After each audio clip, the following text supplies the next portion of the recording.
ನಿರೀಕ್ಷೆ ಮಾಡ್ತೀರಾ ಅಂತ ನಾವು ಸರ್, ಕಾವೇರಿ ವಿಚಾರ ಸಂಬಂಧಪಟ್ಟಂತೆ ಈಗ ರಾಜ್ಯದಂತ ಮಳೆ ಬರ್ತಿದೆ. ಕಾವೇರಿ ಕಾವೇರಿ ಜಲಾನಯನ ಪ್ರದೇಶ ಸಾಕಷ್ಟು ಮಳೆ ಬರ್ತಾ ಇದೆ.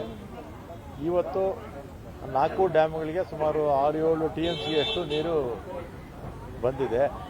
ಹಾರಂಗಿ ತುಂಬಿದೆ, ಅದೇ ರೀತಿ ಕಬಿನಿ ಕೂಡ ತುಂಬಿದೆ, ಮತ್ತು ಹೇಮಾವತಿಗೂ KRSಗೂ ಕೂಡ ನೀರು ಬರ್ತಾ ಇದೆ. ಸತತವಾಗಿ ಇದೇ ರೀತಿ ಒಂದು ವಾರ ಮಳೆ ಬಿದ್ದರೆ ಡ್ಯಾಮ್ಗಳು ಭರ್ತಿ ಆಗುತ್ತೋ ಅನ್ನೋ ನಿರೀಕ್ಷಿತ ಇಟ್ಕೊಳ್ಳೋಣ. ಮತ್ತು ನಾನೀಗ ನಮ್ಮ ಅಧಿಕಾರಿಗಳಿಗೆ 4 ಜನ MDಗಳಿಗೆ ಈಗ ನಮ್ಮ ಕಚೇರಿಯಲ್ಲಿ ಸಭೆ ಕರೆದಿದ್ದೀನಿ.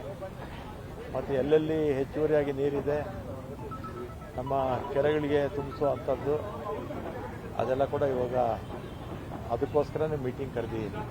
ಕೆರೆ ಕುಡಿಯೋ ನೀರಿಗೆ ಮುಂದಿನ ದಿನಗಳಲ್ಲಿ ಅಭಾವ ಆಗ್ಬಾರ್ದಲ್ಲ. ಇರ್ತಕ್ಕಂಥ ಕೆರೆಗಳಿಗೆ ನೀರು ತುಂಬಿಸ್ಕೊಂಡ್ರೆ ಕುಡಿಯೋ ನೀರಿಗೆ ಸಮಸ್ಯೆಗಳು ಕಡಿಮೆ ಆಗುತ್ತೆ. ಸದ್ಯದ ಮಟ್ಟಿಗೆ ಕಾವೇರಿ ಗಲಾಟೆ ತಣ್ಣಗಾಗಿದೆ ಸರ್. ತಕ್ಷಣಕ್ಕೆ, ಯಾಕೆಂದರೆ ನಾವು 177 TMC ನೀರು ಬಿಡಬೇಕಲ್ಲ. ಮಳೆ ಸಹಜವಾಗಿ ಬಿದ್ದರೆ ನಾರ್ಮಲ್ ಇಯರಲ್ಲಿ, ಈ ಸಲ ನಾರ್ಮಲ್ ಇಯರ್ ಅಲ್ಲ, ಏನೋ ವರ್ಣನ ಕೃಪೆಯಿಂದ ಮಳೆ ಆಗಿದೆ.